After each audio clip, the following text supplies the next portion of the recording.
One परिक्षेत्र चिचपल्ली, शेत केळझर येथील कक्ष क्रमांक 431 मध्ये केळझर येथील गुराखी गणपत लक्ष्मण मराठे वय 60 वर्ष हे काल गुरे चराईसाठी गेले असता त्याला वाघाने हल्ला करून ठार केले. मात्र गुराखी घरी परत न आल्यामुळे त्यांच्या नातेवाईकांनी शोधाशोध करून वन विभागाला कळविले, मात्र रात्री उशीर झाल्यामुळे मृतदेह शोधता आला नाही. आज सकाळी वनविभागाने शोध मोहीम राबवली तेव्हा जंगलात त्याचा मृतदेह मिळाला.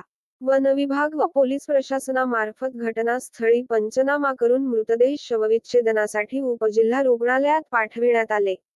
मृतक गुराखी याच्या पत्नीला प्रियंका आर. वेलमे, वन परिक्षेत्र अधिकारी चिचपल्ली यांचे हस्ते 30,000 रुपये तात्काळ मदत म्हणून देण्यात आली. यावेळी पी. डब्ल्यू. पडवे, क्षेत्र सहाय्यक केळझर, पी.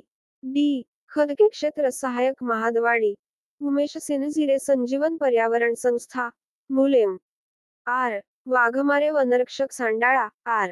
जे. गुरनुले, वनरक्षक जानाळा, शीतल बेंदले, वनरक्षक सुशी, स्वप्नील आक्केवार व मृतकाचे बरेच नातेवाईक उपस्थित होते.